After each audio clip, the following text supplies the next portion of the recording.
Welcome back. I'd like to introduce you to Kim Leonard. She is the Wellness Coordinator for the City of Greensboro, and she's here in the studio to tell us a little bit about what she does and maybe even give us some tips about how to lead a healthy lifestyle. So Kim, can you tell me a little bit about what you do? How do you spend your time? You know, I have a really great job. I get to reach out to all the city employees and help them become more productive, healthier, and just feel better at the workplace and in their normal lives. Okay, so tell me how you do that. What sorts of things are you doing? You know, currently we're working on some programs. We have some exercise programs in place. We have some lunch and learns to teach people healthy eating habits, how to eat on the road, what choices to make in fast food. We have some grocery tours set up with some local grocery stores. Okay. And you know, the sky's the limit. We are trying to find out what the employees need right now. Wonderful. And I can see how that would affect productivity. That's a big deal. It is. Now, for the sake of our viewers, can you tell us a few things that we can work on, especially with summer months approaching? People are starting to think about, you know, going outside and bathing suits and just warmer weather. Can you tell us what we can do to stay fit? Absolutely.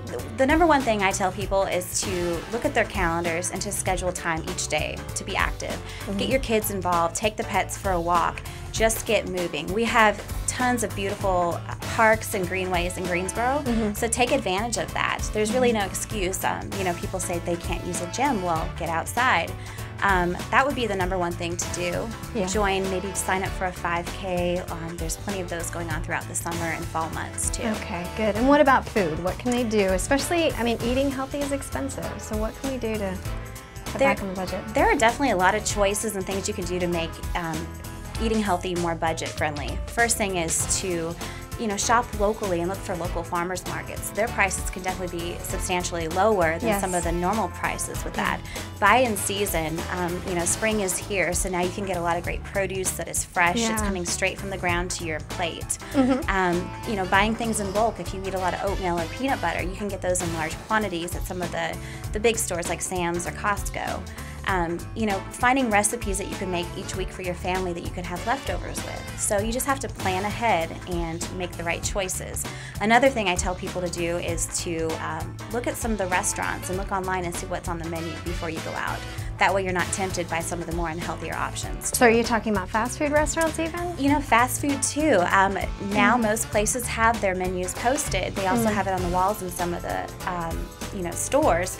So what you can do, I guess somebody also told me that McDonald's now has the caloric intake or the calories posted at the drive-thru, and I haven't seen that yet. So maybe people will, you know, look at that and then, you know, change their mind and pick something a little bit healthier. So it's all those small changes that really add up. A lot of what you're saying is about planning. It's about researching and making sure that you make time for this, that you make this a priority in your life. Exactly. And that is, you know, that is one of the hardest things with time, and you know, you have your family, kids, and work. So taking care of your health should be a priority, because in the long term you're going to save more money and just feel better as well.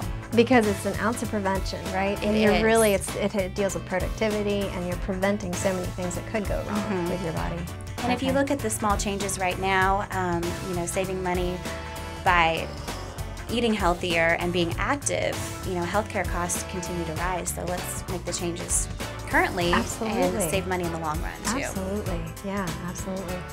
Well, it's so good to have you. You're such an exciting resource for the city. I mean, this is really a big deal. This is a big deal. So I'm very excited that you're working with the city now.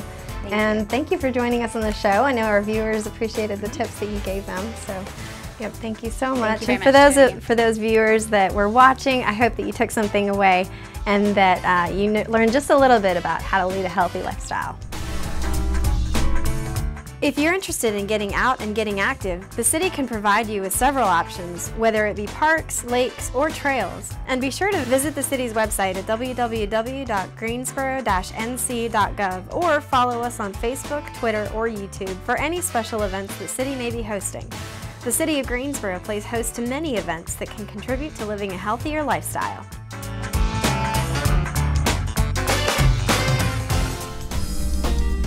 Well, April is Fair Housing Month, and the City of Greensboro has a fair housing ordinance that protects people from discrimination of any kind when it comes to housing. With more on that, here's Yamil Nazar. Well, we do two things in the city. We do education and we also do enforcement. So with the education piece, we go out into the community and let people know what their rights are under the Fair Housing Law. And under the enforcement, we take complaints and investigate them to see whether or not a person has been discriminated against. Well, we have the opportunity to take complaints from persons. So if a person comes in and files a complaint with us or with HUD, HUD will forward it to us if it's within the city limits. And what we do is we investigate it. So we go out, we talk to witnesses, we talk to neighbors if there are neighbors involved. We also talk to the person who is being complained against. In the most elementary way of explaining housing discrimination is treating someone differently based on race, color, sex, national origin, religion, handicap, or family status, which means the presence of children under the age of 18. And who is usually most affected is, in Greensboro, we've noticed that there is an increase in complaints by persons who have disabilities and also by families who have children. If you feel you've been a victim of discrimination, you can contact the city by the telephone by calling 336-373-2038 or by calling 336-373-CITY and asking for the Fair Housing Division of the city. You can also visit their website, which is greensboro-nc.gov, and go under departments and go into human relations and you'll find fair housing. Or you can email us at fairhousing@greensboro-nc.gov. We do a lot of education and outreach with housing providers. Now in April, we're going to have a training for housing providers specifically. And throughout the year, we do education and outreach with the housing providers. We've come to notice that one of the more challenging parts of the law is what a housing provider is responsible for when it comes with people with disabilities. And so we try to give them a lot of information, at least foundational information on how not to violate the law. And they can always call the city and ask us if they need some technical assistance. You're also more than welcome to find out when we're doing training, and we are doing training in multiple languages throughout the month of April. So if anyone is interested in joining and participating, it's about an hour long. You're more than welcome to come, and it's free of charge. Thanks, Yamil. Last month, the city hosted the second annual Minority Business Fair, an event where minority and women-owned businesses can find opportunities with local public and governmental agencies. Here's a look at what happened.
April is Poetry Month around the city's libraries.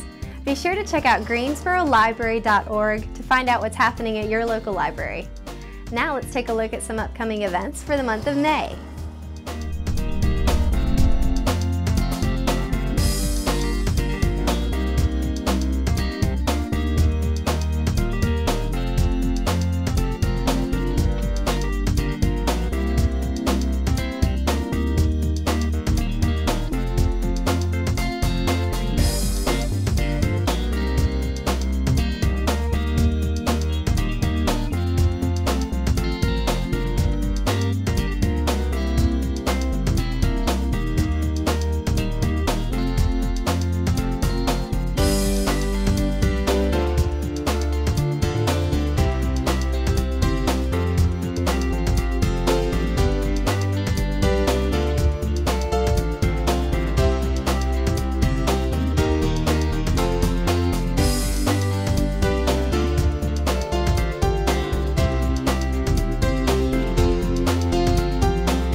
it's time to find out the answer to this month's fun fact. The question was,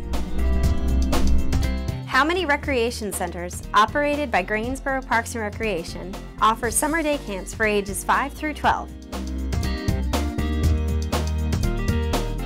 The answer is B, 10. The city offers several different programs for children ages 5 through 12 through our 10 different recreation centers. Go online at www.greensboro-nc.gov/parks to find out information on summer day camps and to find recreation centers in your area.